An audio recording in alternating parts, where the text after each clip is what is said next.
Boom, baby. We are live. Welcome to the Tokyo Crypto Show, Season 2, Episode 138. We're going to talk about useful crypto market tools. These are tools, okay, which are known as indicators. These are things you can use to help you understand the strength of the cryptocurrency market so you can have an idea of where the general ebb and flow of money is going to exactly go. I'm here with my team today. We're joined by Stock Market Steve, Elias, and Alex, the chart guy.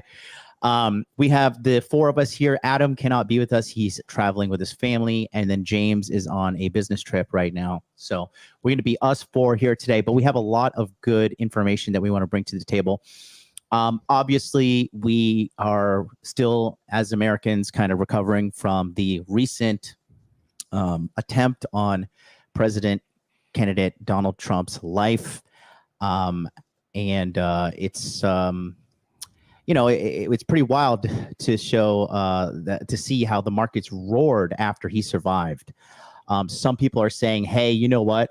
The reason why the markets roared is because they're pricing in his election victory.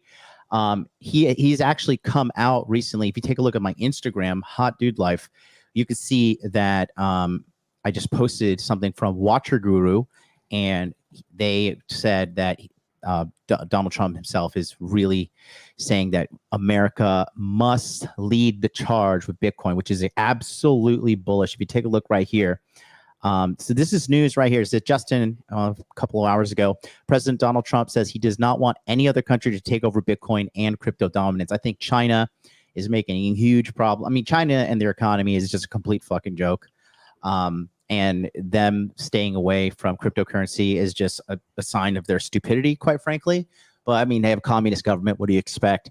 So that being said, I think this is the first ever presidential candidate that endorsed Bitcoin, like legitimate one, not like, the Green Party or Independent or whatever, Jill Stein, whoever, you know what I mean? And then here you can see Donald Trump. He's actually monitoring the charts now. 24/7, 365. Obviously, that's a meme. But yeah, good news. The market has taken a gigantic push upwards. So between the four of us, we have a good amount of information that we can be, putting out for you guys. So definitely, if you have on your computer, if you have a bookmarks bar, make a special one that is like crypto monitoring tools.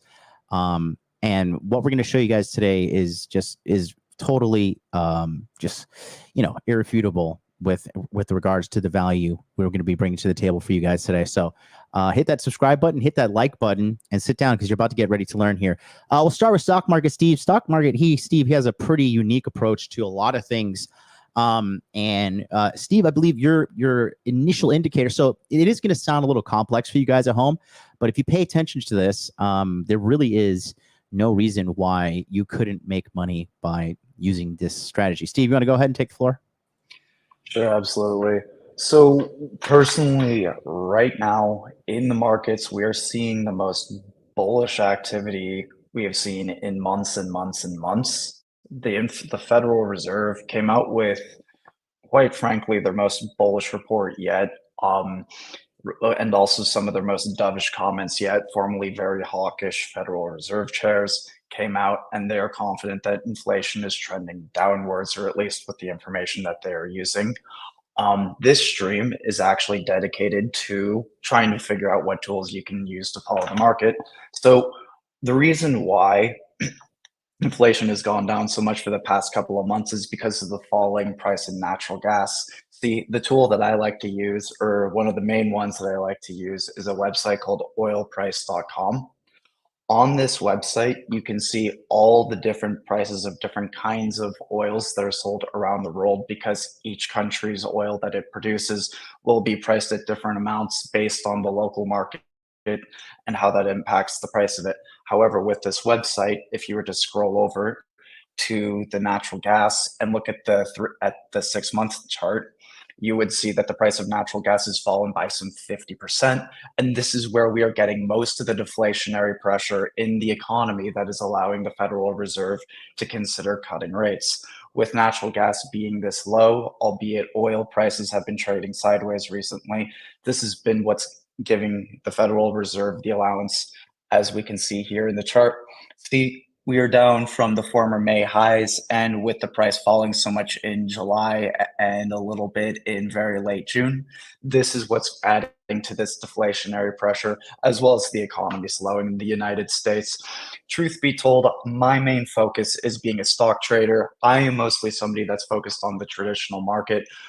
As a result of this, Google and also the like websites have already set up most of the resources that you need to find with just a quick Google search. If you want to find any company's stock history, if you want to find their most recent financial report to see what their revenue, what their EBITDA, what their free cash flow has been, or even the losses have been, most of that is solvable with a Google search. However, for monitoring the economy, this website's awesome, as the price of oil is right now the single most important point that will affect inflation one way or the other. And remember, the higher inflation reports will lead to a more hawkish Federal Reserve holding or increasing rates, which we don't want to see, or the more deflationary and lower inflation reports will go ahead and mean a more bullish market activity and, of course, more loose financial conditions, which, if we're trying to invest in cryptocurrency, we very much so want to see.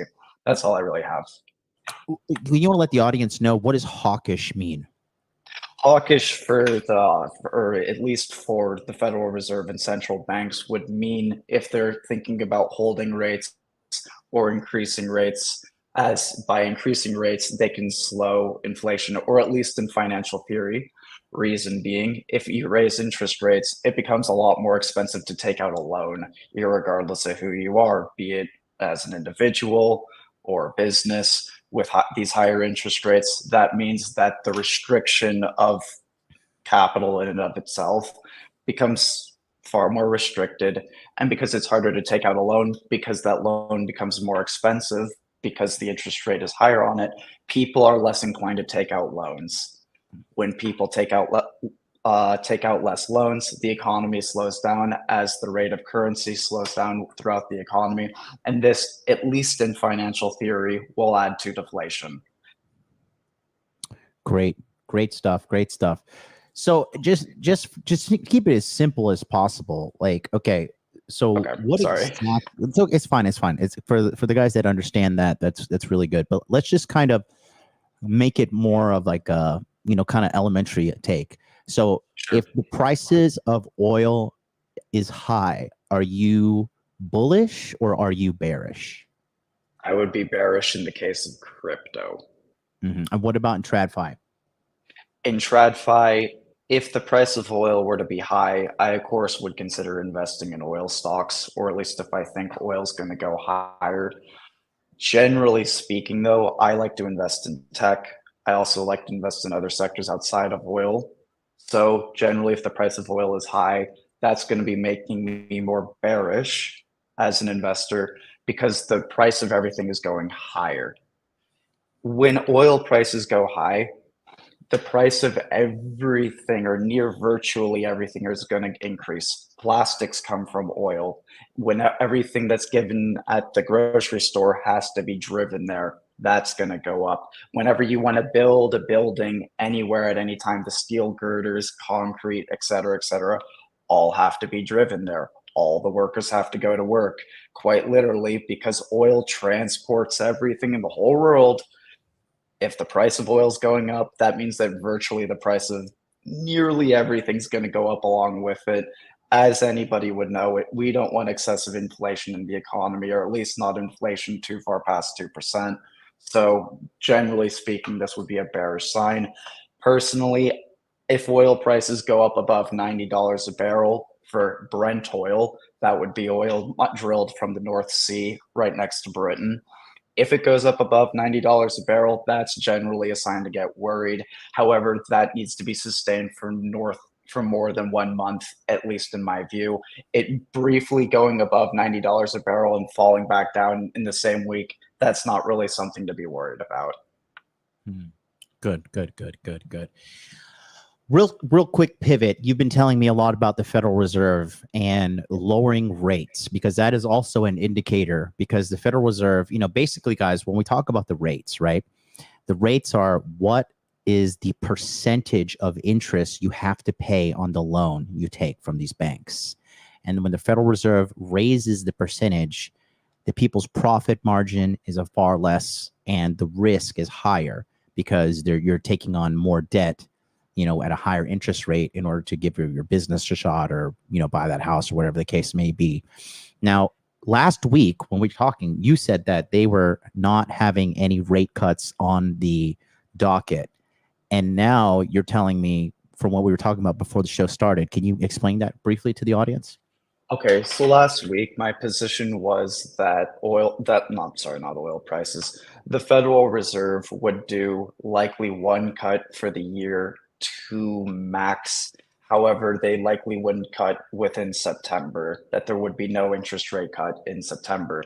However, because deflation has been so far past their expectation, and because the price of gas has fallen very, very quickly, the Federal Reserve has rapidly changed their comments. If we look at what Chairman Powell's been saying, if we look at, for example, the San Francisco chair, even the Atlanta chair has been giving his most dovish statements yet.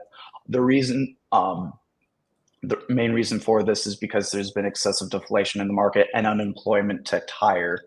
For the longest time, the Federal Reserve has been saying higher for longer, as in interest rates will be held for a longer period of time. However, with this kick up in the unemployment rate past what they expected, they're now fearing for the economy, and they're considering interest rate cuts much more seriously than before. So my before position of one cut past September, two cuts max for the year, is probably going to have to be looked at to change. I'm now expecting two cuts to the year minimum, three cuts likely. And that's just going to be overall bullish in general. This is what he's talking about here, guys. If you look at the Federal Reserve, 3 cuts, that's crazy. That is pretty crazy, right? Yep. Listen, also Alex, real quick, down there in Australia, and Elias, Alex, feel free to unmute yourselves and just freely add to the conversation. Do the Australians pay attention to the Federal Reserve and rates and all that stuff on their trading, rather? Absolutely. In Australia, I mean, we have our own Reserve Bank doing our own rates, and it's literally like the entire country is just waiting for one rate drop so that everyone feels comfortable borrowing. So like everything is just slowing, people going out of business. And we just need that one decrease. And it's looking like we might get that later on in the year. So with that, friggin' everything's going. So yeah, as you can see, going back to, June 2014, like the interest rates were like 0.1%. And then, we kind of, as the year went on, it went up. And, during COVID, I think during COVID, was this an emergency drop, Steve? I mean, Feb 2020, I remember Bitcoin took a dive. Everything it was COVID related. Yeah. Right. And so that dropped down to half a percentage point, 0.09. And then looks like, right around here, this is when was it Jerome Powell? He was appointed under the Biden administration, correct? I think he was appointed under Trump back in 2017. And he's been there for a while. Yeah, he's been there for a while. Interesting. And then, this is when they started to pivot. And then, 2021, they were trying to get things back on track. But then inflation started getting out of control in 2022. And then now you can see interest rates are at 5.33%, which is crazy. The last time we had interest rates this high looks like was 2006. And for everybody freaking out too, I mean, look at back here. Look at the 80s, dude, 19%. Like 1981, that's when Reagan was in office, I believe. That was just insanity, dude. Due to there was a big financial crisis back then too. So really, this is kind of not too bad. Ideally, we want this, and Trump said when he gets back in office, he said he's going to slash rates. So I just think that's what we need, because this is all big Ponzi anyways. We just need to keep the economy going. We need people, happy and have money, not just like struggling in the streets for the sake of, diversity or whatever they're talking about. Can I finish on one last point? Yeah. Go ahead. Right. One more thing that's going on with this likelihood for rate cuts is people are defaulting like crazy on their credit cards. Business loans are also the default rate is going higher and higher. If you guys want a good tool to follow this information, the website that John had out, Fred, that's a really good website to see all this econ data. But with business loans defaulting, some 46% of small American businesses can't make all of their rent. Credit card loans defaulting, unemployment kicking higher than people initially expected. This is all added to that economic pressure as well and has increased the likelihood for rates. I personally thought that oil prices would remain very, very high throughout the summer due to summer driving demand and then fall in the fall, and then we would see rate cuts in the winter. However, because the price of natural gas went down so quickly, the market is now anticipating a 90% cut in rates in September, according to the CME Watch tool, as well as if we look at futures markets. So this is very, very good news, at least for us. And yeah, so far we're looking golden. I reiterate my bullish position from before. So you are bullish, and how long are you bullish Very. for? What's the timeline on that? The timeline is I think we could have a very interesting fall and winter period.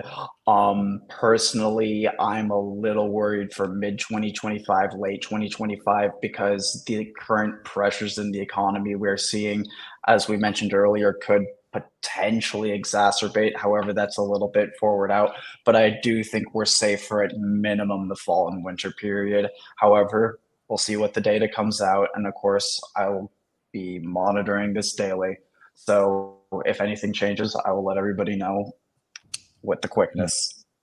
Good stuff. Good stuff. With good the quickness. Hello. Yeah, man, with the quickness. Yeah. Elias, Can't lose the money out here.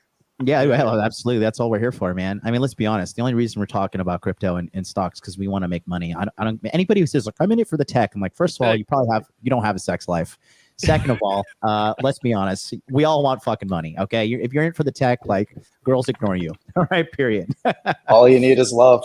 All you need is love. Right there. Yeah, Alex, you want to go next or Elias? How many do you have, Alex?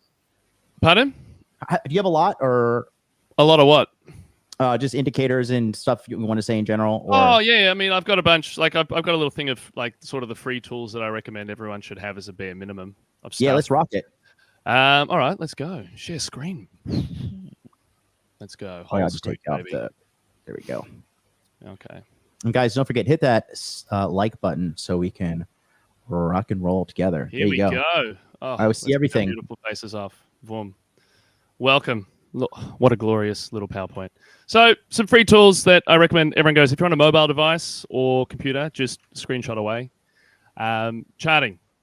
You need to be looking at price charts. It's actually hilarious, really, the amount of times people are sitting there trading all the time and they don't even have the price chart with them. They're just going basically on the vibe, which is generally wrong, especially if you're not a seasoned trader. So we've got TradingView and Dex Screener. TradingView is where you'll get a lot of crypto stuff as well as pretty much all regular stocks and things. So you can use it to chart oil as well as chart, Solana and all of these sort of things. Dex Screener is an online version. It's essentially exactly the same as TradingView. Same interface, same indicators, same everything. Except you can use it to find all of the shit coins and altcoins you want on all sorts of different blockchains. So I use TradingView for the majority of things. And then if I'm getting into some altcoins and some shit coins, I'm always on Dex Screener charting there. For the sentiment, Fear and Greed Index is always great. Now, Greed 61. This is from July 18. Little picture on the screen. 2 weeks ago, we were dicking around at about 19, 20. So we've gone from extreme fear to now greed. It's kind of hilarious how quickly everything changes. I always, whenever I'm feeling really excited or really sad, in terms of sentiment-wise, I go like 2 weeks. Everything can change in 2 weeks, so always keep that in mind. I'm gonna put this big on the screen because I think it's super important and it's a really great indicator. This is what it looks like here, guys. Go ahead, Alex. I'm just gonna keep it there. That's all right. I can't see the screen, so I'm just assuming everything looks really lovely. Yeah, it's the Binance one, 61 greed. Yeah. Beautiful. So I've got the link there. The next one for tracking price, you want to be using an aggregator like CoinGecko or CoinMarketCap. I'm more of a fan of CoinGecko because I have taken some screenshots at times on days when price was going a bit crazy. And then when I've gone back on the historical snapshots on CoinMarketCap, they've sort of changed the numbers quite a bit in times. So I would say they're not the most trusted in the historical data, but if you're just checking it day to day, both of them are fine and great. So, they're essentially equivalent. They're free. Bookmark. Yeah, I have the app on my phone for you guys at home. They have so if you have an iPhone, they have, and I'm pretty sure they have it for Android too. I'll just show you guys real quick. So I have it on my home screen. So you can actually download their app and then you could see, give me a second, let it autofocus. Or not. Sorry, guys. I'm trying to show. Oh, fuck me. All right. Well, all time backfires. Anyways, you could kind of see it there. And actually, you know what? I got an idea. Let me see what I can. Oh, there we go. You can see right there. You can program 3 cryptocurrencies to see the chart, the price action. So for me, I think the big 3 right now in our economy and the cryptocurrency space is Bitcoin, Ethereum, and Solana. And I just like to be dialed in regards to what's going on with the whole market and whatnot. So that CoinMarketCap that Alex just mentioned is actually phenomenal. It's a free app you can download, and there's a widget you can program. You can put it on your homepage. You can put it on your search page.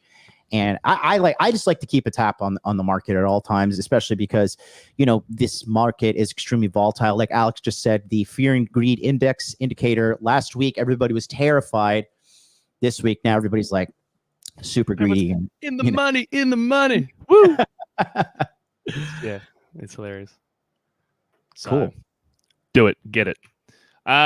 Something that's good for, we touched on this a couple of weeks ago, just when you're looking at prices and someone says like, oh, Solana's going to go to $1,500, and you sit there and you go, well, that is like a $1.6 trillion market cap, so that's probably not going to happen.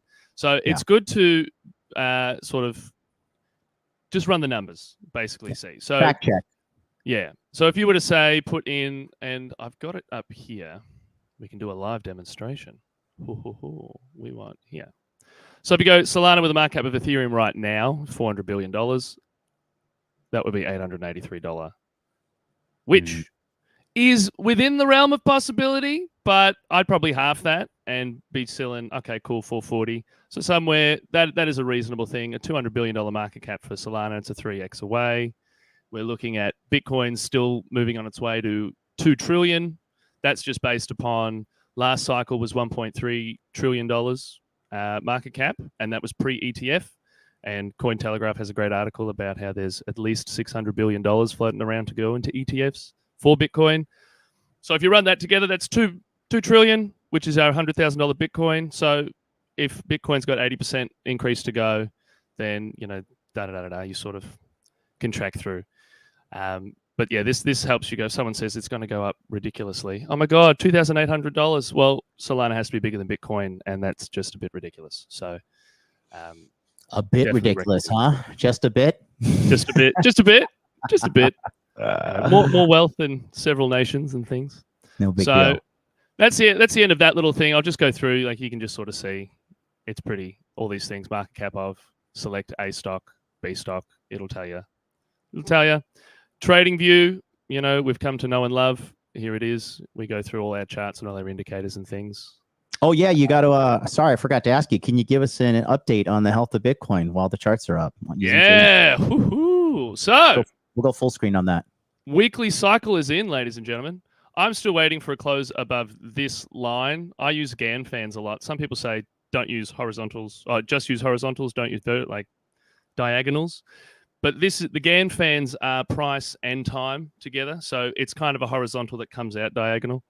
So I'm just waiting for this to come up for a close. But essentially, we've gone all the way from $53,000 to $64,000 in, a week and a half. That's a very big move. Bob Lucas is like dancing in his pants. He's having a great time. He's like, weekly cycles in, baby. That's 6 months till the next low, which means 4 to 5 months of up, which means sort of November, December. We're looking for the next sort of local top. Cool days. for that, a new all-time high is very much in the cards and probably would be expected. So life's good. Last week we mentioned Australian stock market. Ladies and gentlemen, we have follow through. Lovely. So breakouts there. This would be tied to, as Steve was talking about, oil's going down. So everyone's just getting happier, basically. More things can run. I will say, though, this is the ASX 200, so top 200 companies, but really it's only like the top 15, 16 companies that are actually causing everything to go up. Everyone else is like, barely matching inflation. That's probably going to be the same in the US stock market as well. So just keep in mind, just like, with crypto, there's only going to be a handful that actually are going up and pretty much everything else is going down. So, be aware and keep track of the prices. Ethereum's had a huge follow-up.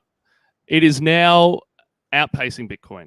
So the Ethereum BTC chart is now starting to turn around. So it might have made its bottom. Bob Lucas is super keen on Ethereum. He's sprucing Ethereum. He goes, the big players are getting Ethereum. And then he goes around and says that, but, Solana's probably going to do better. But then he goes, I'm going to buy more Ethereum. But then he goes, Solana's probably going to do better. And so, if you don't have Solana, I'd probably be getting that first. But, everything's going well. Solana was 125. We're back up over here. We're doing well. Everything's looking lovely. So, yeah, positive stuff all around. Here's TradingView. I have a paid subscription, but the free one has plenty of tools and things you can use. Dex Screener, like I talked about earlier, it's exactly the same. Here I am tracking the lovely Popcat, which I just love these meme coins because we have ditched this cycle. Like, it's about the community and we've got this roadmap and everything's going good. People are just like, this is literally a joke and it has no purpose but a joke. And everyone goes, yeah, we know. It's always been like that. So, we can just drop the pretense and I gotta say too, because for people, I think that people that shit on meme coins, sorry, I gotta fucking talk about this. These people that are cracking on meme coins, I think the thing I love most about meme coins, they're like, yes, this is a scam. Yes, we're just trying to get rich. We don't have a white paper. It's a fucking cat. It's a dog with a hat. It's pretty cool. You should fucking buy it. And they skip no vaporware, no white paper, no fucking fake investors and fake people. You know what I mean? Yeah. It's just, I just think, it's extremely dangerous and you can get rugged. And statistically speaking, if you don't do your research, you probably will get rugged. But if you understand the ins and outs of meme coins and the meme coin mania, I mean, you can make a lot of fucking money pretty quick too. Pretty quick. You don't need a huge chunk to do it either. Like some of these things are ripping up 10x in a couple of days. Yeah. And like I always default to, well, I've made some money and it's kind of ridiculous. I'll get out. Some of them have just like kept going and it's like, holy shit, if I just left that, but bird in the hand's better than two in the bush. So I can't beat myself up. I'm still ahead. So if you guys want a stock market equivalent as well, you could try penny stocks, although it can get pretty degenerate pretty quickly. So just be aware. Just be aware. You talk to the right crowd, Steve. You talk to the right crowd. We talk about degenerate. Something. John. I was just saying good stuff in general. Good stuff in general. Yeah, cool. Something that's important actually that's not in those things is understanding that every single blockchain has like a something scanner. So Ethereum's got ETH scanner, Solana's got Sol Scan, Phantom scanner. Basically, it is just like a website that allows you to peek into people's wallets. So here on Dex Screener, what I like is that you can see like the actual trades as they come in, and you can come across. So this guy here, if it loads the pop-up, I guess it hasn't. Sometimes it'll have a little overlay that appears that says this is how much of it they've traded, and this is how much they're in profit or loss. So here you go. There you go. So this person's bought $7.4 million worth. And I think you have to reshare because I think you just click the Google tab. Make sure you share. It says entire screen, and then we could see your pop-up tab. No, I did that, but I'll do it again. Oh, here we go. Ha. So, boom. So it's great. So we can click this guy's transaction here, and we can see every single transaction this wallet has ever done, in addition to all of the different assets that they have on this wallet. So we can see everywhere they've interacted with and all sorts of other things. You can then say if you found a whale, I've done this before, you find a whale on a token, you take that, You make an account on something like CoinTracker or Coinly, which is an aggregator to help you do your tax. Put those wallets in, and then now I have a live feed of this random whale's wallets, and I can see what they're doing and how much money they've got and how much money they've made and what moves they're doing. So it's fabulous. Absolute transparency. Yeah, you can just sort of see what the people making the money are doing, literally. And you can see where they're trading it, and it's brilliant. So every single blockchain has its own version of the something scan. It might have its sort of a different sort of web address, but yeah. If there's a blockchain, there is a scan thing of it as well. So definitely recommend jumping into that. At least looking at your wallet and just seeing, like, what does it look like? How does this all work?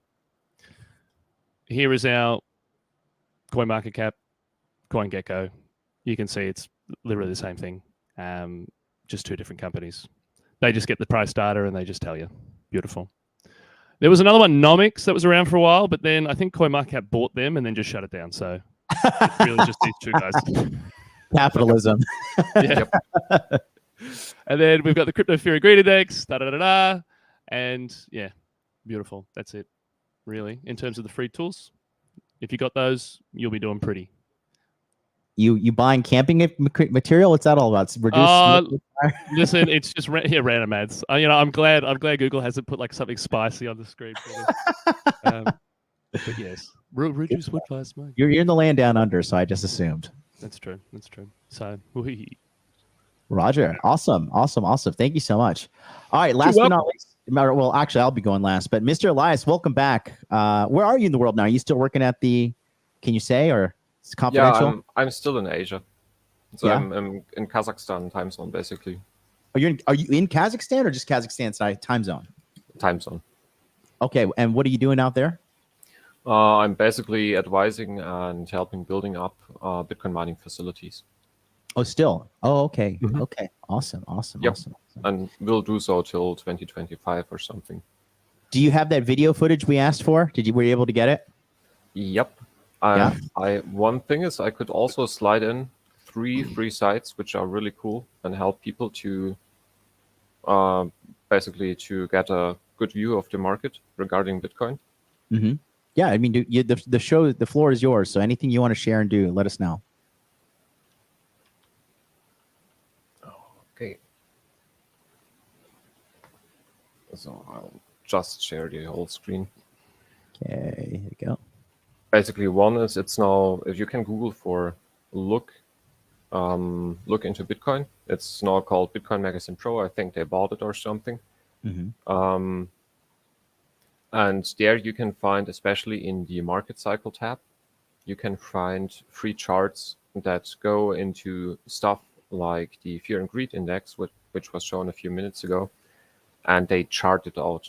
So in my opinion, that's really a big advantage, basically, when not only trying to check what's the current status of the Fear and Greed Index, for example, but also how did it develop over the last months, to better assess if it's really low, is this a problem for the price, or was this just some usual behavior of how people reacted to the price going down over a longer period of time. And they basically have a lot of indicators on there, and one can more or less click through them. And the cool thing is, if you're not interested, you just understand everything visually. And if you're not interested in the details, but if you are interested in the details, they have a detailed explanation for pretty much all of the charts. And so the site is really useful, in my opinion. And the second one would be mempool.space to get an overview. So this is only for crypto. And there you can basically see how good Bitcoin is doing with one glance at the screen, especially if you go to the mining tab. Because here you will see if the hash rate is going up, more or less, at the bottom right. So you go to mempool.space and you click on the mining tab, and you can expand this hash rate screen. And this is the global Bitcoin hash rate. And so can you, real quickly, I don't think the people at home know what hash rate is. Could you kind of simply explain that, Tim? Because you're obviously the Bitcoin miner expert. You're building Bitcoin mining facilities around the world. So that's why I wanted to bring you on. because you're clearly a fucking genius. I don't want to tell these guys how well you're doing, but you're fucking crushing it. And it's all because of this Bitcoin mining. And like I said, guys, the price of Bitcoin and having direct communication with a person actually involved in mining gives you such a massive competitive edge in this entire cryptocurrency market, because most people don't even know what a fucking Bitcoin miner is. They just think, they think Coinbase makes Bitcoin. So Elias, go ahead, tell them what hash rate is. Yeah, so basically hash rate is the performance indicator of a Bitcoin miner, and hashing is what the Bitcoin miner is doing. And hashing is the process, is basically a calculation intensive and an energy intensive process that is used in the proof of work algorithm or a mechanism, which is the mechanism that secures transactions and the state of the Bitcoin blockchain. And hash rate is used to enable this mechanism to work. So more or less, you can think of them as computers or as your graphics card when you're playing a game on your PC and it's really ramping up, the fans are ramping up. That's more or less the same thing that happens when you switch on a Bitcoin miner. It just starts calculating, and it's mathematically and technically it's searching for a certain number. So it's trying to find the next block, as it's called, and the one miner that finds the next block is basically allowed to sign the next block in the Bitcoin blockchain. To make it more simple, everyone globally, each single miner, which is a hardware device, is trying to find the next block. So it's a race of everyone around the world. And every miner, the hash rate of every miner is summed up to the global hash rate, which is what you see in the screen here over the last 2 years, well, over the last 12 months. Right now, we can also go out a bit to the last 3 years, and you see how hash rate is going up. And this is basically, it's a competitive market where different mining companies and a few individuals are competing to provide the most hash rate, because the more hash rate you have, the higher the probability that you mine the next block and get the block reward for it. So this is how mining in Bitcoin works, is you have two things. You have the block reward and you have the transaction fees on the network. So right now, for example, you can see on mempool.space, which also gives you a good insight into this, you can see all of the blocks, basically the pending blocks and the already mined blocks on the right.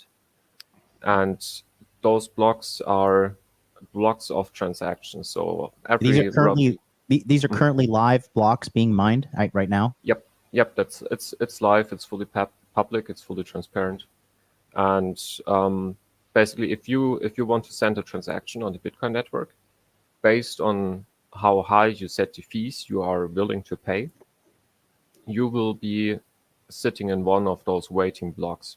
And the higher your fee, the faster your transaction will go through. So if you set a really high fee, most likely you will go through in the next transaction that gets added to or finalized in the blockchain. So each block here, that's a pretty good visualization to understand what's happening. Each block here has transactions in it. So this block, for example, is still right now the next block. It has over 5,000 transactions, Bitcoin transactions in it. And it will go through in roughly 9 minutes, or it might go through faster. And you also have, if you're new to it, it's hard to read, but basically it says 5 sats per virtual byte. And sats is also another word for Bitcoin. So Bitcoin without decimals is made of satoshis. It's like cents for the US dollar or other currencies. And this basically gives you an overview of how much transaction fees you have to pay. And the miners are all searching in mining. They are searching for the next block, basically. And the one mining pool or the one miner that finds the next block is allowed to sign this block here and will get a block reward, which is a reward that only changes and halves every 4 years at the halving to bring down inflation in the long term for the protocol.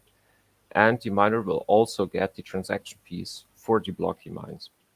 So if a lot of people are on the blockchain and want to send Bitcoin transaction fees will go up, like in a real free market economy. And the miner that mines the block will get all of the transaction fees in there. And this is how all miners make their money. So basically they have expenses in the form of electricity costs, in the form of having to purchase and build the actual hardware, so the miners, and in the form of employees, maintenance costs, infrastructure, everything. And their income stream is coming from the blocks they actually mine. And on the right, you can also see which mining pool has mined a block.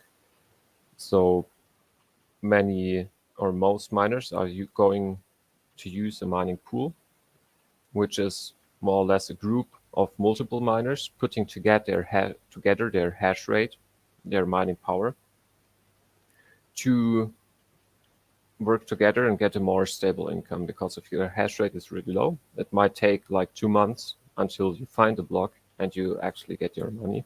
But if you're in a big mining pool and you can can take part of the rewards of one block because you're mining it together with other people, you might get money or income every day or every few hours. And on mempool.space, you can also check which are the biggest mining pools worldwide.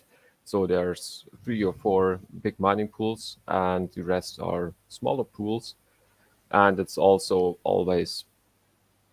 it's giving you a good overview of the health of Bitcoin, because if there would only be one big mining pool, this would be a problem because of the monopoly, more or less, that this mining pool would have.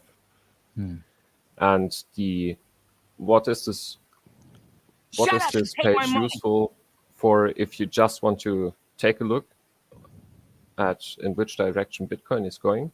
Because miners currently they have about 3 to 4% of the whole Bitcoin supply.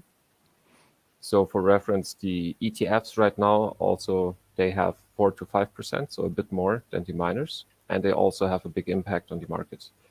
And the main thing for the miners is that they not only hold a significant part of the whole supply, but they also produce Bitcoin every day.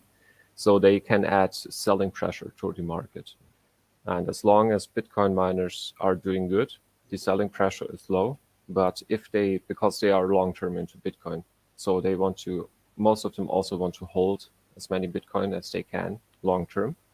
So they don't want to sell. But if the industry has a hard time, like we had 2 weeks ago, many miners want to sell their Bitcoin to not go bankrupt, which results in selling pressure for Bitcoin and as a result of that for whole crypto.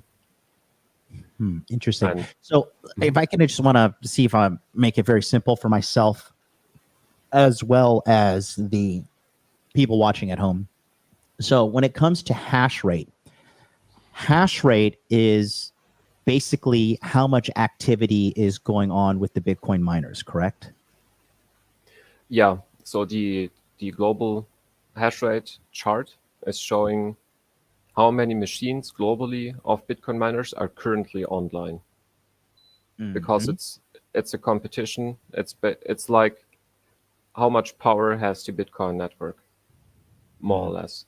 Because the competition between miners is who gets the cheapest electricity price and can provide the most hash rate, or can provide also transactions the cheapest. And when the global hash rate is going down, this usually means that some big miners stopped their machines, switched off their machines, because their electricity expenditures were higher than their actual income.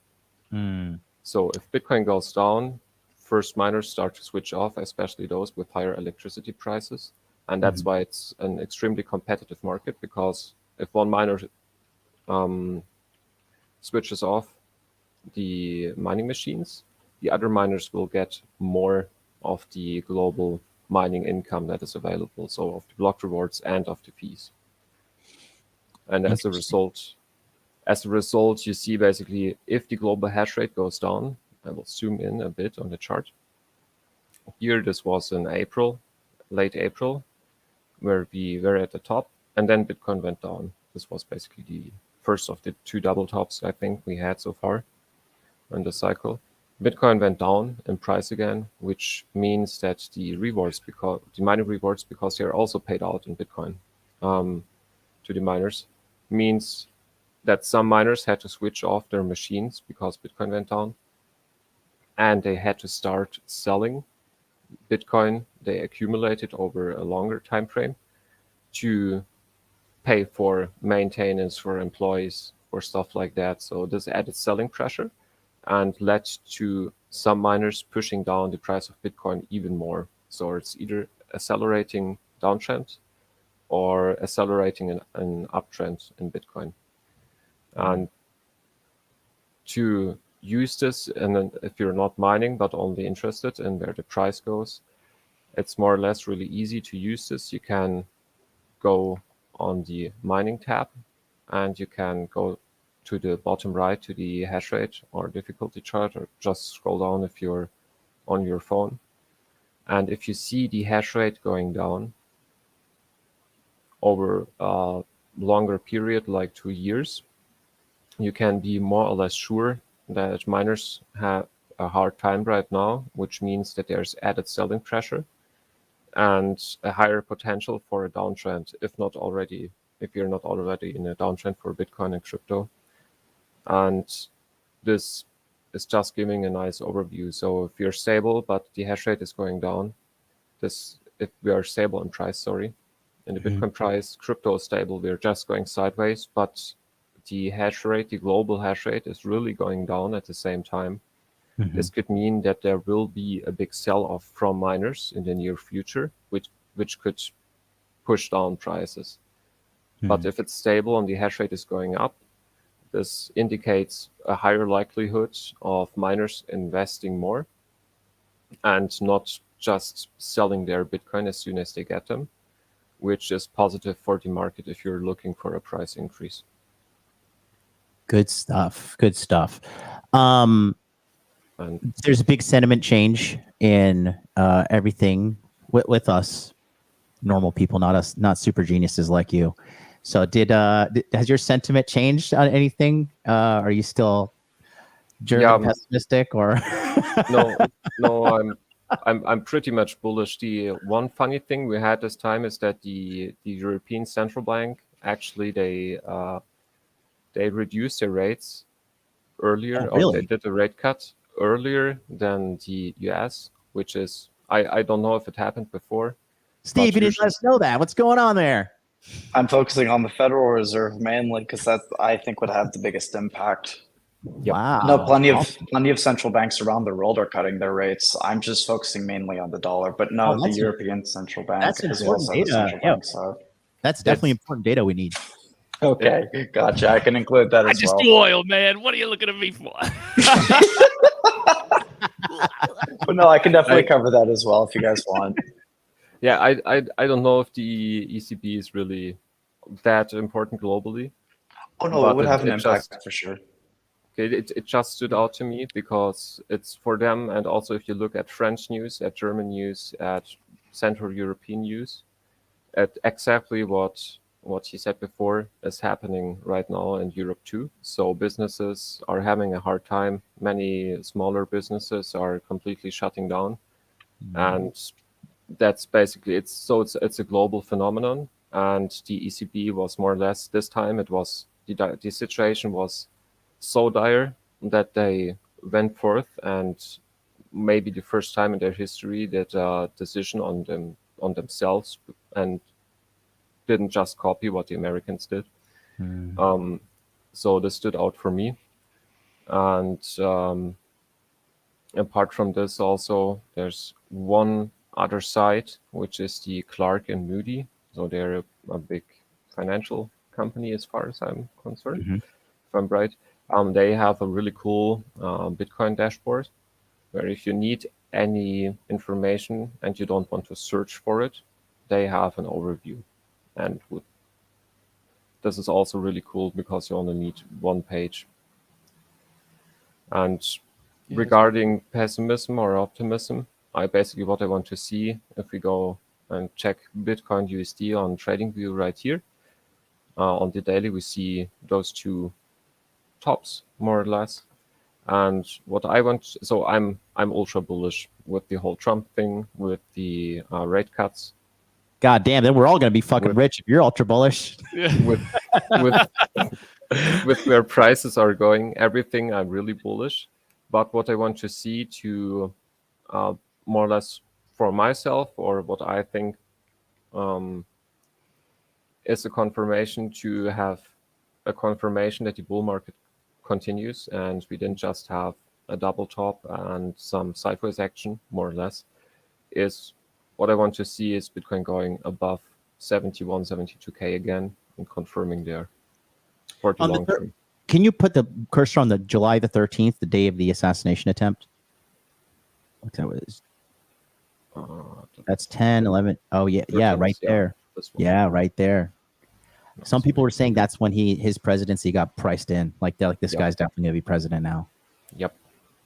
Very interesting. Very interesting. Yep, and that's basically it from me from this part. If you want, I can also share some a video of a smaller mining farm if you're interested, or if we Yeah, move yeah, to definitely. to Because the I end. want to, Yeah, that'd be great. I want to see it because I think some people are at home like, this motherfucker's not building miners. You know, this guy's just lying. Yeah. So that's why, yeah, we actually wanted him to make a video and show you guys the facilities because he travels around the world. And the reason why he's in Asia in an undisclosed country right now is because they have ridiculously cheap electricity. So it's extremely profitable for these guys in their mining facility. And it, you know, he's not making $10,000 a month for these people. Like this is an operation. And yeah, go ahead and share it whenever you're ready, Elias. Okay. Yeah, I also wanted to say for US miners, this is also really interesting for the whole US as an industry area, I think, is that basically if you compare the electricity prices here, which are between 2 and 3 cents USD per kilowatt hour, to the US prices right now, which are for mining at least, they are starting at 5 cents and going up to 10 or 12 cents. So you can say it's double the prices from many Asian countries.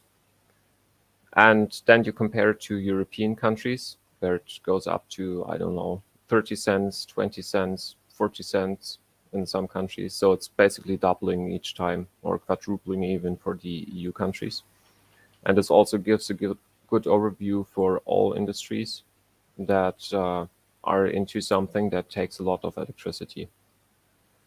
And for mining, what is really important is that you find locations. You could even use multiple locations because the actual machines are pretty much low maintenance if you buy the right ones. Is that you find locations where there's a lot of produced electricity, but there's not a lot of people or industry trying to use it or depending on this electricity, because this way you could take the electricity and use it to mine Bitcoin to make a profit without being competition to the locals, more or less. So this way it's also big parts or big areas in mining right now. What people are exploring are flared gas, so gas from oil production that is currently just flared, so it doesn't go into the atmosphere. And you can, if you have the connections or if you search hard enough, you can find gas sites, flared gas sites, where you more or less get the gas for free. So you only have to go there, put a container there, and you get the gas with a turbine, and you can just burn it and use it to produce your own electricity.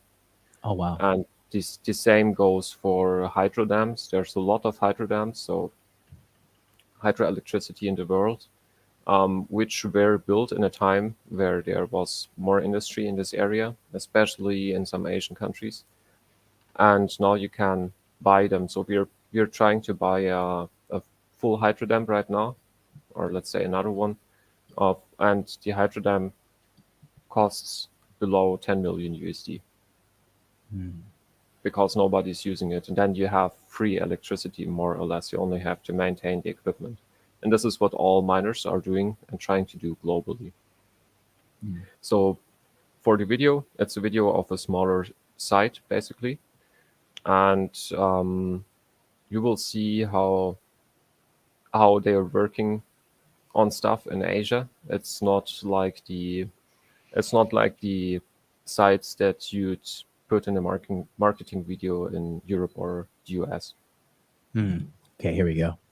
Okay, so this is a smaller site, built out to about 20 megawatts, and just using the cheapest working components available to be able to put as much money as possible into actual miners, and this way make the most profit out of what people invest. And I'm playing it on a higher playback speed, also explaining some stuff in the video, which isn't important right now, but on the right you can see like a block of miners, of mining equipment, of multiple containers put together.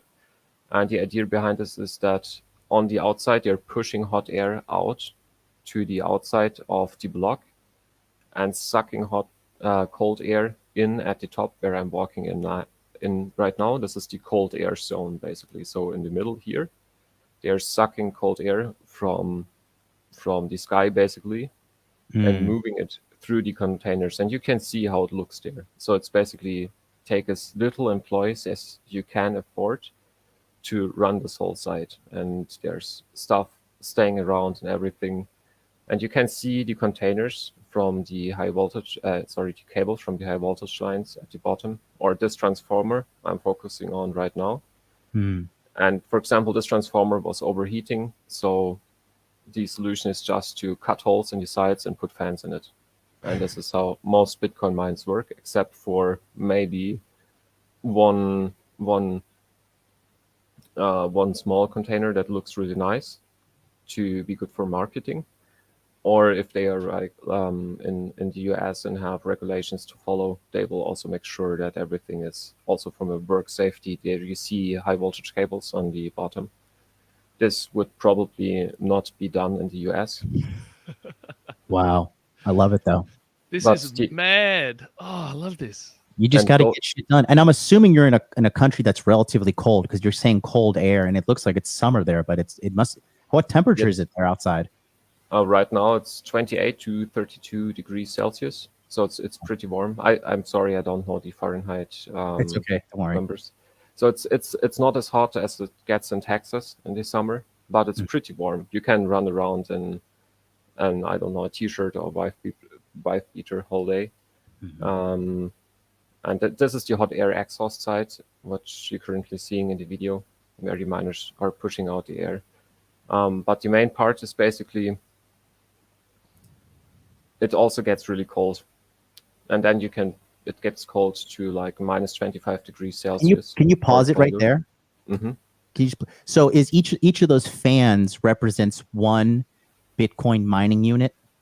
Yeah, so those are just for those that are interested. They are WattsMiner M50s you're looking at right now, the hot air exhaust sites, or WattsMiner M60s.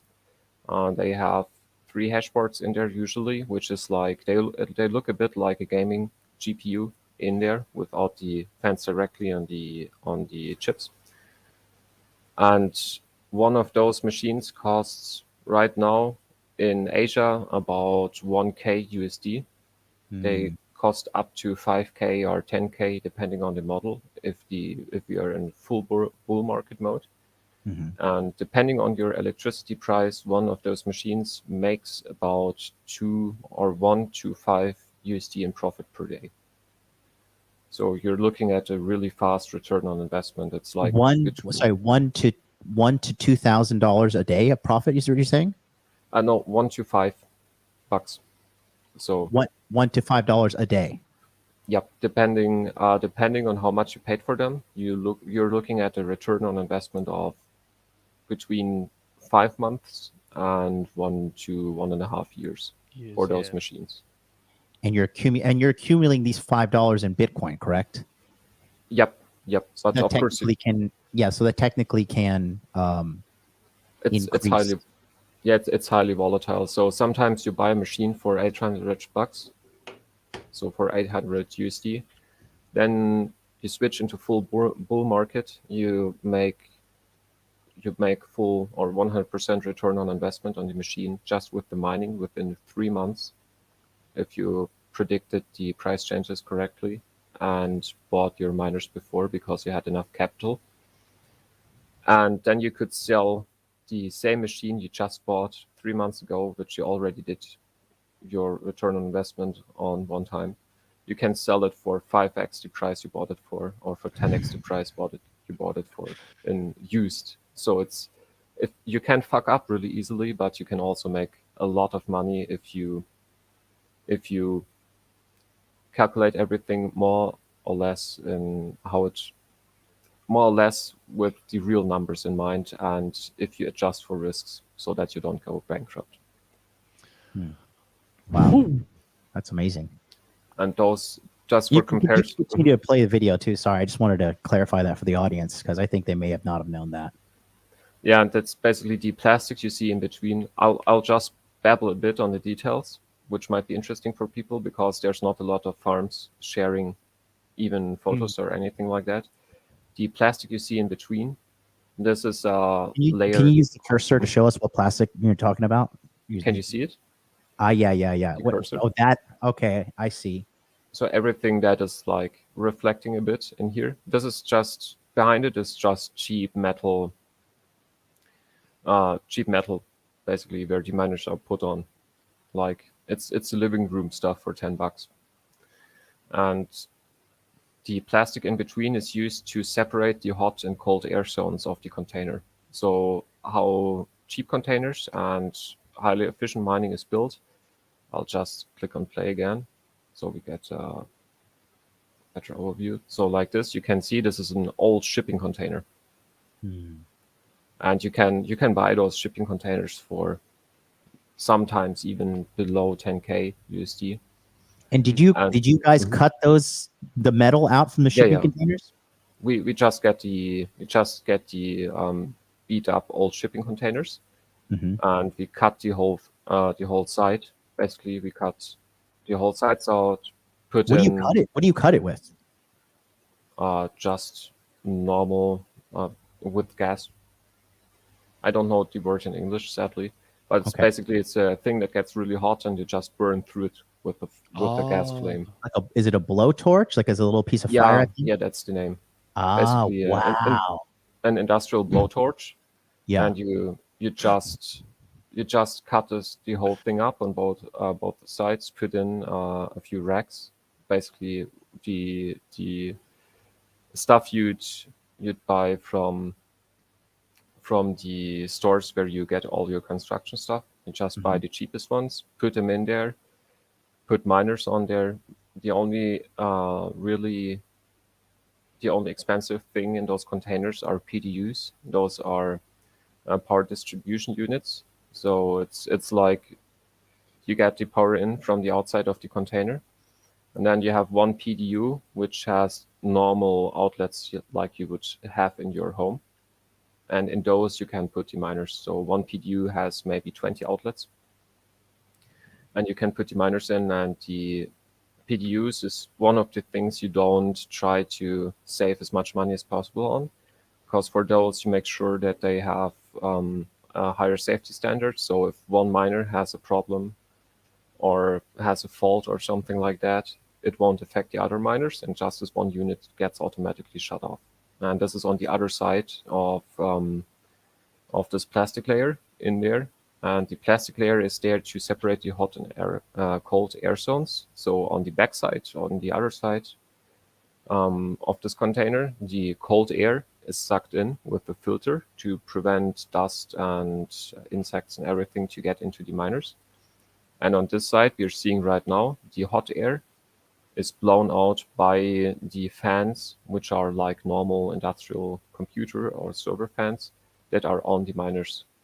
And it's blown out of the container, more or less. And also, this container right here, you can see the blocks at the bottom.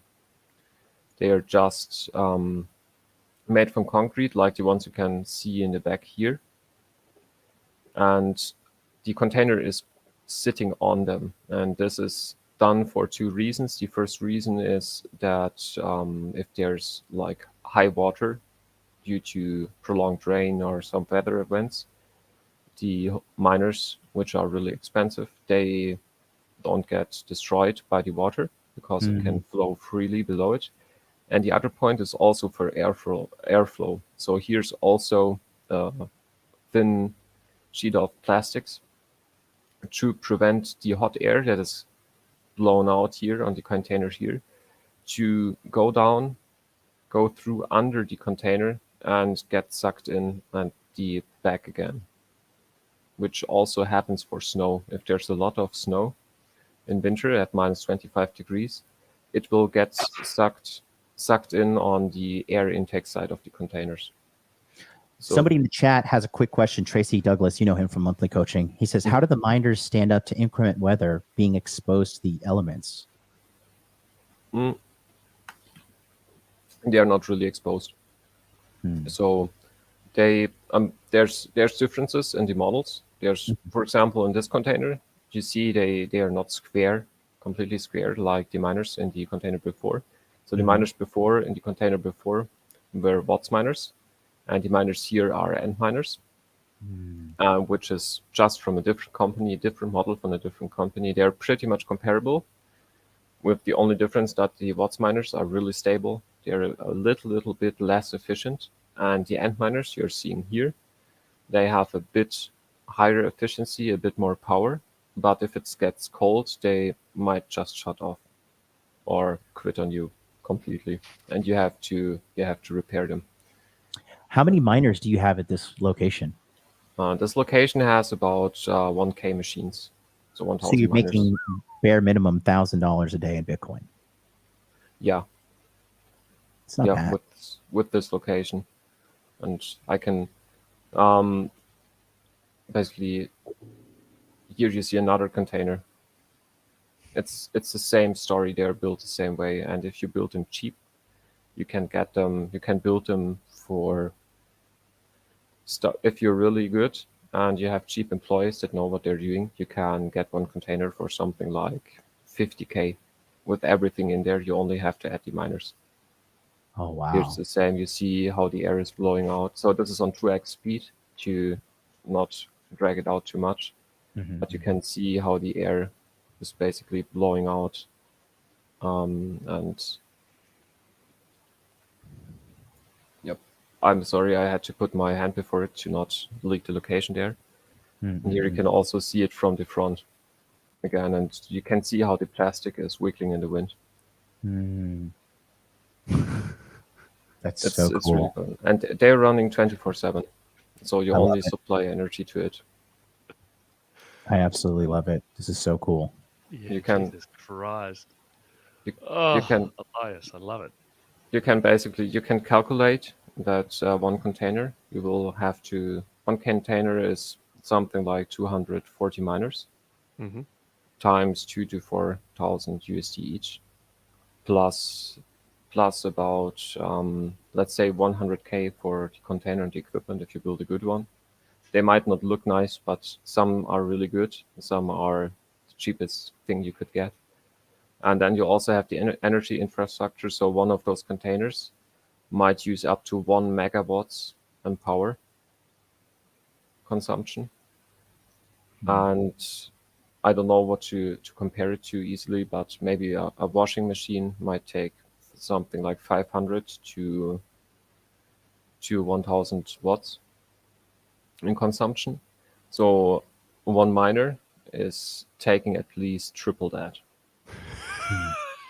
3 to 6 times of that. And then you put 250 containers in 250 miners or 240 miners in one container. If you really stack them in there, And the result is that there's so much electricity used that if you go in there with your mobile phone, you will lose connection and Wi-Fi won't work. Wow. So this is basically what's happening. So for one container, you can calculate if you're in Asia, or for 1 megawatt of mining power, you can calculate about 1 to 2 million USD in investments. So for Wow. those containers, one container here in Asia, you can count at least 1 million, maybe a bit more. And this is the backside where the cold air is sucked in.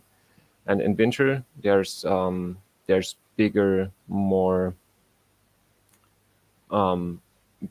thicker nets in there. Basically, right now it's just a mosquito net to have enough airflow, because it's so hot that we had to move down the hash rate per miner to not let them overheat. And you can see how much shit is accumulating in here. This is just, they're cleaned every week, basically. You can see on my fingers.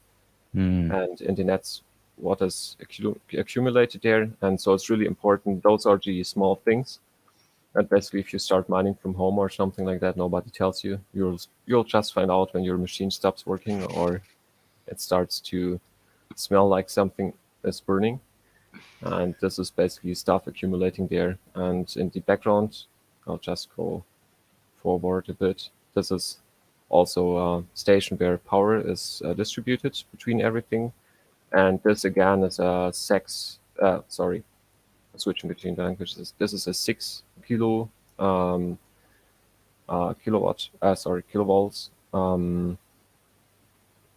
transformer. So it's taking the electricity from the landlines, which have a much higher voltage, and modulating it down to something you'd have in your home, or to 230 volts. It's here, which can be directly used for the miners. And they also need fans in the summer, and in the winter they might even need heating, depending on the country.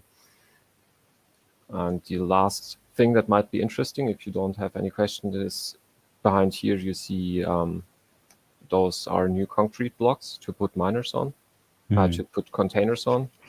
And this is basically what's built out here. So in this location, You're making your own concrete blocks? it's just so cheap. You pay someone, and so depending on the country. I just want to clarify. I mean, it's phenomenal. It's just fucking amazing. It's just cheaper. But this space right here, like the concrete blocks I walked over in the last 5 seconds, this is enough space to put on the left side here. There's two blocks basically. There will be one transformer, and one transformer is hooked up to 3 blocks at the right, where there's one container. So transformer, container, 1 million USD in investments, depending on the machines, maybe 2. And you just put it there, and the infrastructure cost for this, because of course you can't let anything happen, but as you may see from the stuff laying around and everything, the building standards and rules are a lot less strict than you'd have in Europe and in the US. That's why it's so attractive. So you pay some people that are working with you a long time on those locations. You pay them something like $500 or maybe even less per month, which is a good salaries to live a good life in those countries. And they build the stuff up all day. The only thing you have to do is not fuck up on the financial and long-term side, and to get in enough investments to buy more miners. And if I go forward just a little bit, this is how they build it. I'm sorry, I can't film the horizon, but this is what I meant with cheap shells. Those are just 10 USD shells, basically, in an old heat-up shipping container. And you can build something amazing out of it. It's amazing. Yep. Awesome. Yeah. Well, there it is. I mean, there you go, guys. If that's either the most elaborate scam we've ever in the history of our channel, the first time ever. But like I said, I just wanted to show you guys, like, we really are putting our best foot forward, and we have just so much to help you guys out with moving forward here. I just wanted to give you guys like a real quick illustration that I just drew up in the meantime. Okay. So when he says miners, basically you're just running a bunch of computers that are processing transactions on the blockchain, right? So this is basically how it works, okay? So the miners are here. As you saw now, you have a visualization of what the miners are. So these are the miners, right? And these are automatically running. And what they do is they help when someone from the blockchain, on the Bitcoin blockchain, like person A sends some Bitcoin to person B, they fill up the blocks with data. And each block, I believe, each block's 2 megabytes, correct?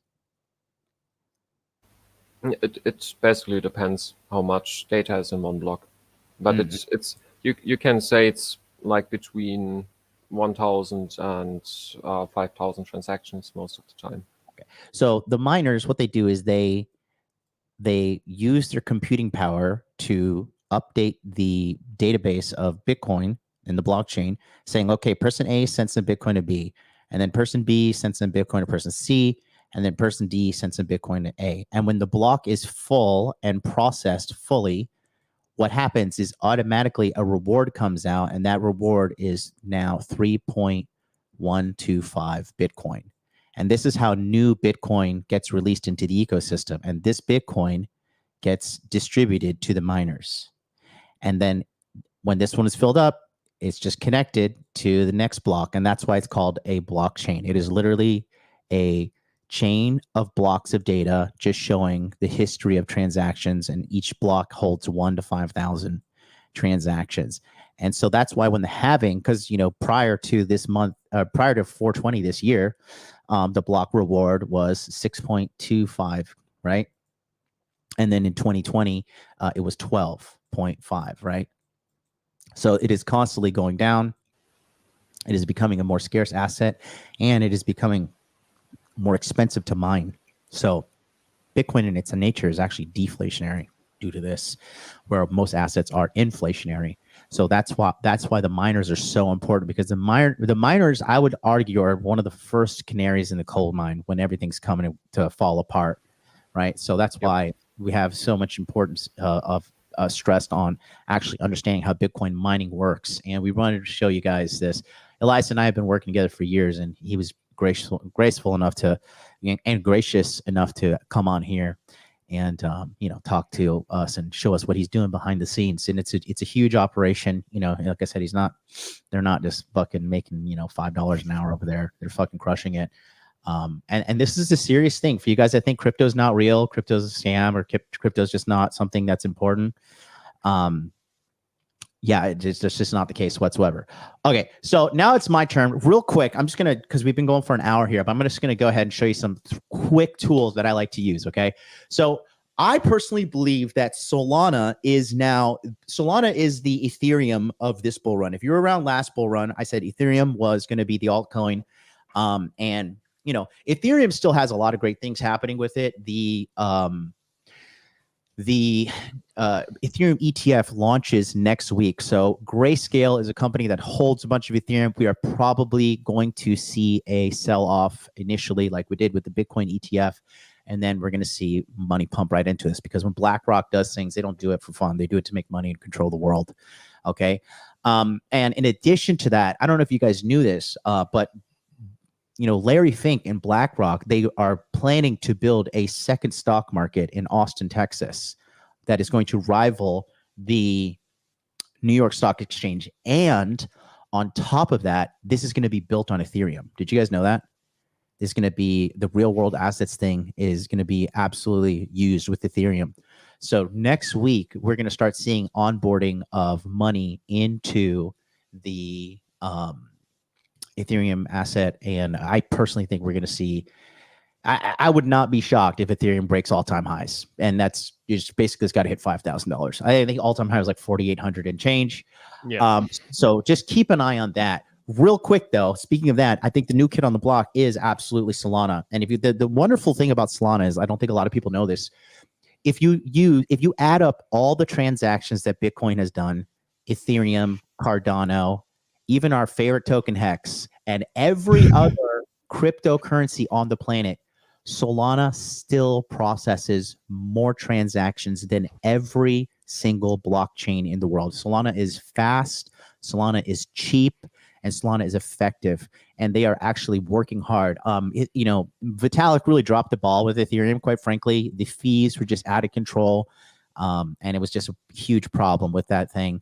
And then it's kind of got a bad rep with all the NFTs crashing and all that last bull run. So now new Solana is the new kid on the block. And my favorite website to check everything out on Solana is birdeye.so. That's BIRDEYE.so. And I'm going to show you why real quick. Similar to what Alex was saying earlier, okay? But if you just go here to the front page, okay, you can see the trending tokens. You can see what percentage gain was made. So you can see this is new token Fight. This was 13,000% gain. Princess, 800%. Trump Bird, anything that is related to a viral event. If you could look for a coin and get in quickly and get out quickly, you can make a little bit of profit. Trump Bird is up 369,392%. Okay. But is up 17%. Poppy, 245. Soul Aladdin, 95%. Wizard, 23,000%. Giga, 35%. Arrow, that looks like it's on, what is this called? That's Base Chain, right? That logo. And then 6%. And then Autism, the coin of most people watching right now, 31,000%. And then in addition to that, here you can see profitable traders, right? So you can change this based upon whatever chain you want to look at. So we just click Solana, right? We'll just go in here. And then you could actually see, so this person here, with their wallet, their 7-day profit and loss was they made $1.7 million in the last week. So you can then click on their wallet and actually see what exactly they're doing here. So this guy, he looks like he had a meme coin, and he dumped it off, and then he got $1.7 million in Solana. Okay, and then you could just do this and just deep dive everywhere. In addition to that, if you just look at coins like, let's just go to Trump Bird, for example. Okay. So Trump Bird will tell you this token was minted 24 hours ago, so you might want to be careful. Okay, that's typically a red flag. Looks like the fully diluted market cap is $17 million. So this thing launched. Let's switch down to the hourly and see how long this thing launched. So looks like this launched approximately 12 hours ago. And it launched up, and here we are. So if you got in here or here, I mean, you're up massively in profit. And then what you could do is you could see all the metrics here. You could see the address for the coin here. You could see the total supply. You can see how many holders there are. And then if you can see here, they have, website, Twitter, Telegram, Discord, CoinGecko, right? You could see the trades that are happening here, and then you could actually see the top address holders as well. So these are the people who hold it. So Radium is a decentralized exchange, so they have 1.8% of the total supply, and you can see these people that are holding it and just see what they're doing. So, this person has a couple of different coins here, and this thing is just such a phenomenal tool because you could really just see what is making money right now. And if you have a team in place and you have, a good amount of research done, looking at all this information here, you can absolutely make an educated decision in regards to whether a coin is a good thing or a bad thing, right? Let's try another coin. Let's go to John, super quick on this one. Does this show you liquidity? I think it does at the top here. Just total value locked here. I have seen it, on, where is it? That is a good question. I'm pretty sure I saw liquidity on here before. Because it might just be the way it displays it, because the liquidity is dependent on which market maker you're using. But for everyone watching at home, that is kind of the biggest metric. A lot of these coins will have like a market cap of $100 million, but there's like $3,000 of liquidity. Meaning that if you were to sell $300, you've just crashed the price 10%. And so whilst it might look like you have a huge paper gain, you actually can't sell it. So that number, I like the DEX screener because it says like, here it is. And I can see. So like PopCat, for instance, when we were getting in on that, it had like you couldn't sell more than like $8,000 of USD like worth without moving the price quite a bit. Can you Whereas show now us? Can you show us on your screen just for the guys at home? Yeah, absolutely. So if I'm trying to find. I'm pretty sure I've seen liquidity on here, but that is a good point that you pointed out. so if I go entire screen again, whew. So if we're looking here, I can see there is 11.5. Is that showing up for everyone? Yeah. Where's your cursor? Up over here in the if that's Okay. coming through. Okay. But basically in the top right hand corner, Can you underneath the highlight price, that? Maybe you've got highlight it right there. liquidity. $11.5 million, meaning that there's that much money floating around. So you can essentially half that on the trading pair. So there's like $5 million of PopCat, $5 million of whatever the trading pairs floating around. So you could sell, looking at this, that you could sell $50,000, $100,000, and it's not going to be like you would still be able to make that transaction. But if you started getting higher and higher, it's not going to like let you anymore, or the price impact is going to be huge. So if you're trading with a few $1,000s or up to six figures, you're probably going to have no troubles getting in and out on larger trades, or you can just split it up between like sort of 3 or 4 trades. But a couple of months ago when we were getting started on it, you couldn't do much without, like, you had to buy in little increments. Otherwise, you'd end up raising your cost basis like nobody's business. So all that stuff on Bird Eye with everything, especially like the wallets and the holders, because especially for the meme coins, if someone's got 90% of the supply, you kind of want to know about that. Yeah. Especially if they start to do something.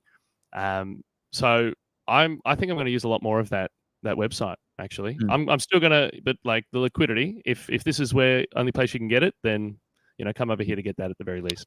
I mean, hell, I just learned something new myself, so that's that just shows you how, like, there's just so much to learn in crypto. But the thing I love about, Bird's Eye is a business at the end of the day, right? And they engineered, listen, you know what they call Solana, guys? They call Solana the Solana casino, because that's really what it is. And I have to give the UI developer props, because if you look here, like, this thing is engineered to get you fucking greedy and going.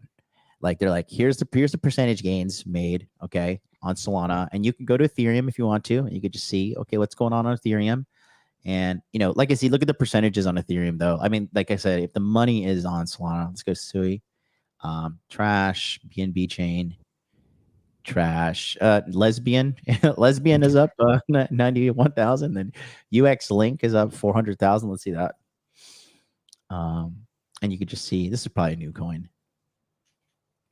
Yep, relatively new. Market cap is $1.5 billion. Is that correct? Wow. Yeah. So, like I said, there's so much money to be made, but you got to be paying attention. And then the thing about this time around, the biggest thing that burned everybody last time was this whole moon math shit. Everybody, like, oh, fucking Miguel, tell us what the price is going to be. If you guys don't know who Miguel is, don't worry about it. But there was just so much this moon math and hopium and just bullshit.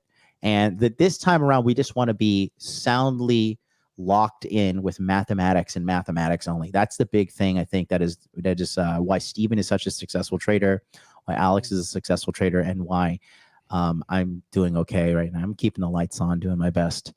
And it's all mathematically based. So that being said, a couple things I'm going to show you. This next one is really cool. It's very simple, and if you're a visual learner, this is the one for you. The name of this website is, and I'm going to put it in the chat, it is cryptobubbles.net. Okay. It's especially if you're a beginner and you feel overwhelmed by cryptocurrency. Okay. All you need to do is just go to cryptobubbles.net, and it just looks like this. Okay. It's a very simple website. And Infinite Oneness, $2 super chat. How do you see Solana range in the 1 year horizon? We're going to talk about that in a second. And we're going to use a great example to make everybody laugh at home.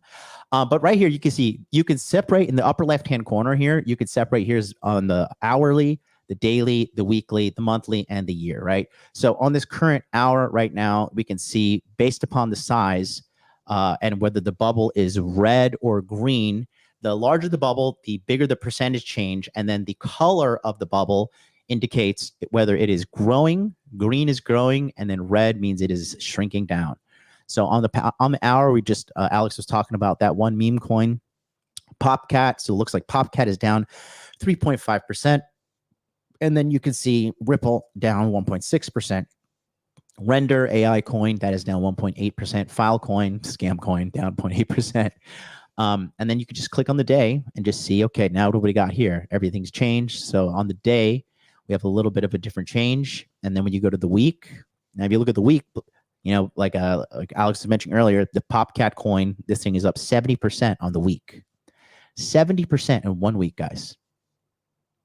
WIF is up on the 34.7%. MOG is up. These are meme coins.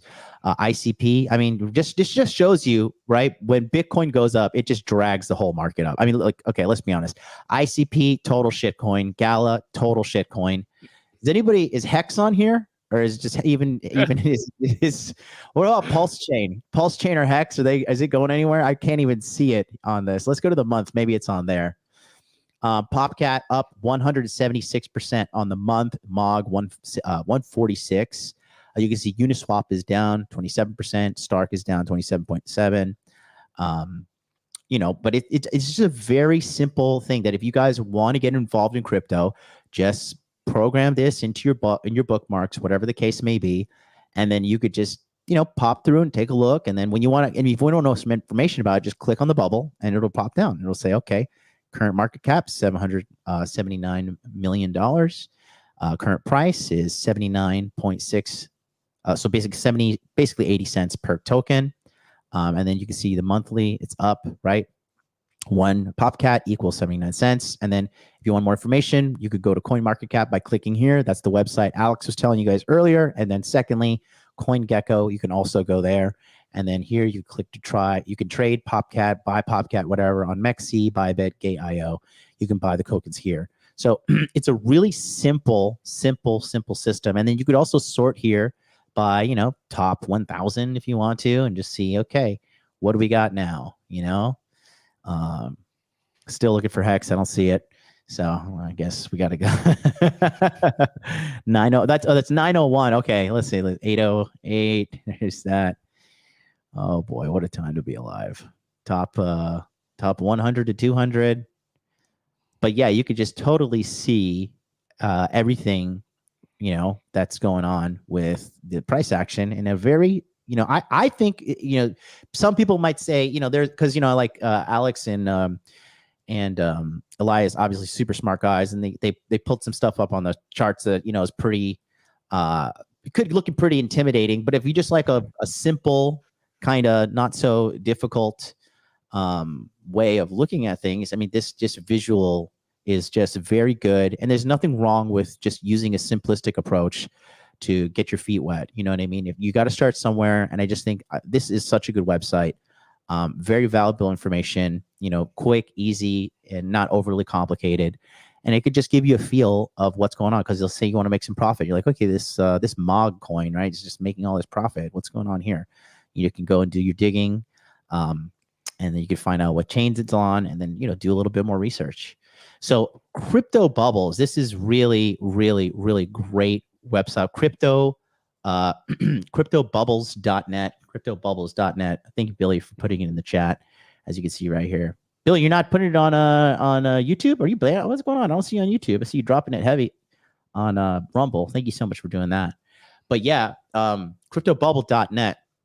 And finally, I'm going to show you something for all the scammers out there, for all the people that just love to moon math. Somebody sent me this. Somebody who was burned by the Cultivate Crypto team and the Crypto Mindset course, which is hilariously failing. Here's our favorite drug addict, Charlie, and he's talking about Solana here. So this is actually posted. What was this posted? 3 months ago. What the exact date? March 20th. Okay. So let's listen to what Charlie, he's got a chart up. He knows what he's saying, right? Let's listen to what he has to say here with his Elliott wave formulas. And that you probably have a low that's higher than the wave one by some decent stretch. Then yeah, you can come to, I think Solana can go anywhere between, let's say $2,000 to $5,000 in the So $2,000 to $5,000. Okay, so Charlie is saying Solana can go to $2,000 to $5,000. So there is a website that I want to show you guys that you can immediately check fact check these idiots, these scammers, and these drug addicts, these alcoholics, all these psychotic crypto people. And that is right here on the screen. That is comparemarketcap.com. So we're going to go ahead and do a live check right now. Okay. So go to comparemarketcap.com and then just right here, let's just type in Solana. Okay. So you type in Solana and okay, here we are. Okay. And then from here, you're going to have all this information. So what you want to do is click ROI indicator. This is return on investment indicator. So Charlie is claiming that Solana is going to go anywhere between $2,000 to $5,000 during this bull run. Okay. The market cap necessary for that would have to be more than 2 trillion US dollars. Okay. That is not happening. Okay. Because if you look at CoinMarketCap, okay, the website that Alex was telling us earlier, if you go to coinmarketcap.com, okay, you can see here that Bitcoin currently, the largest and strongest and most valuable currency in the world, has a current market cap of $1.2 trillion. So according to what Charlie was just saying, let's just rewind that here so you guys hear it again.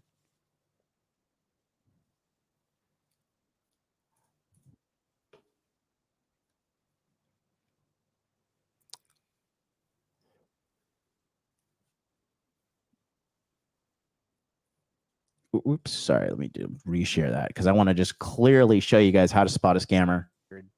What's a 90% drop to 400? That would be what, 4,000, right? 4,000 and some change down to 400 and some change, right? Something like that. So yeah, I could see something like that because we're knowing that we're probably not going to go back below 250 and that you probably have a low that's higher than. We are currently at $150 per Solana as well. Just quick FYI there.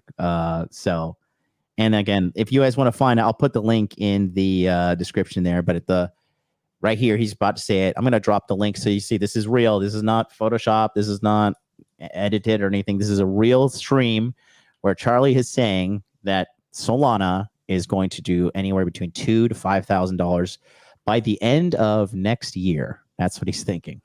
In the wave one by some decent stretch, then yeah, you can come to. I think Solana can go anywhere between, let's say $2,000 to $5,000 in this bull market. So haven't done an exact look there yet. And the next thing on Solana, I guess. So $2,000 to $5,000. So okay, let's go to compare market cap one more time. And I'm just going to share the master screen here. Okay, so $2,000 to $5,000. So that means that Solana would need to get to a bare minimum of $1 trillion. And if you look at Solana right now, the market cap of Solana is $73 billion. So to get to 2 trillion or even 1 trillion, you're looking at more than a 10x, which is not going to, it is impossible. That is not going to happen. Okay. It is not going to outpace Bitcoin in market cap space at all. Okay. And if you look at Bitcoin, you can go to CoinMarketCap. You can look at the history here. And then let's just go to all, and then let's go by market cap. And you could see that the peak of the market cap was 1.24 on 10/21/21. And then I think we broke it. Yeah, we got the highest Bitcoin ever got was 1.4 trillion. And that was on May 21st, 2024. So in order to fulfill that price prediction of his of 4,000, it would need to have more than $2 trillion.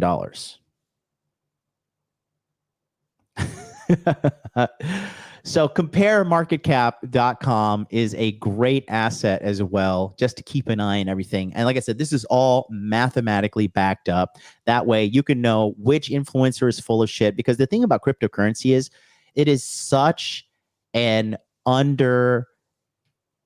can I say, the audience is so poorly educated because it's such a complex thing. It's so new. And a lot of people just look at cryptocurrency and they're like, I just can't even, I'm not even going to give it a go. So when you hear people even saying like, because one thing that's on the market right now, a common thing is people are saying Solana is going to go to $1,000 per token at the peak, right?